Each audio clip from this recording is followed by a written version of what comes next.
Hey there, Sharon Horne-Ellstrom here with What's She Up To Now? Because that's my initials. Crazy name, but all I did about 8 years ago now started documenting my journey. Today is day 2,871. I've actually missed 2 days. One was COVID-19. Actually, it was COVID and the pandemic. Christmas Day of 2020, I could not get off the couch, and I could not, except to barely make it to the bathroom, and I could not talk. I was coughing nonstop. I could not actually get anything out. And then about a week or so ago, I woke up in the morning, didn't realize I couldn't talk until I started to try to do a video, and I couldn't do it. So I missed those 2 days in the last 8 years.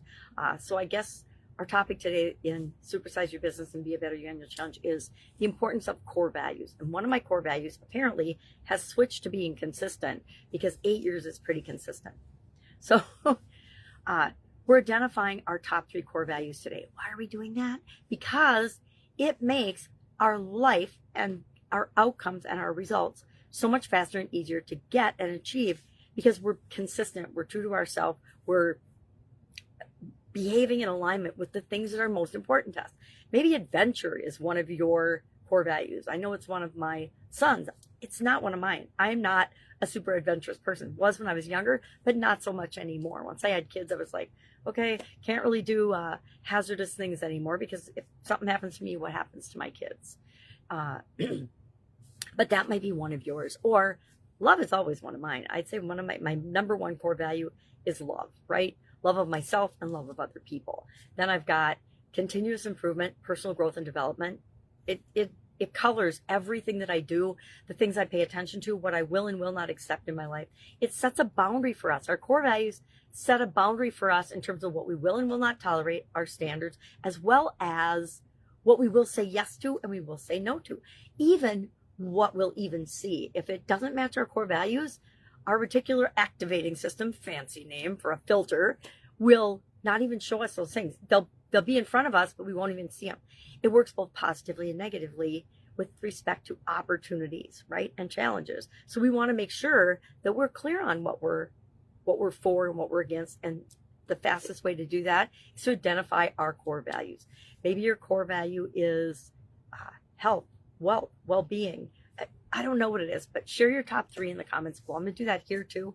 And I realize now, as I'm thinking about it, I forgot to share in the Be a Better You Annual Challenge my card in my book full. I think I've definitely forgotten it more in the last month than I've remembered.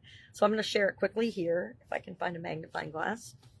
The card is a good one, from the Getting Into the Vortex deck, from the Hickses and Abraham, of course. I envision the behavior I desire to inspire. I love that. I envision the behavior that I desire to inspire, both in myself and in other people, right? If I don't demonstrate it and set the example of it, then number 1, I'm a hypocrite. Number 2, I'm not doing what I say I'm going to do, and that's a core value of mine. And I'm not being and showing up with integrity and honesty and authenticity like I just really want to. Every single one of us on the planet just want to be ourselves. If we don't know what our purpose is, guess what? That's it. Our purpose is to be the best possible version of ourselves and enjoy the journey of this little trip called life. So from Louise Hay Power Thoughts, we've got, I rely on divine wisdom and guidance to protect me at all times.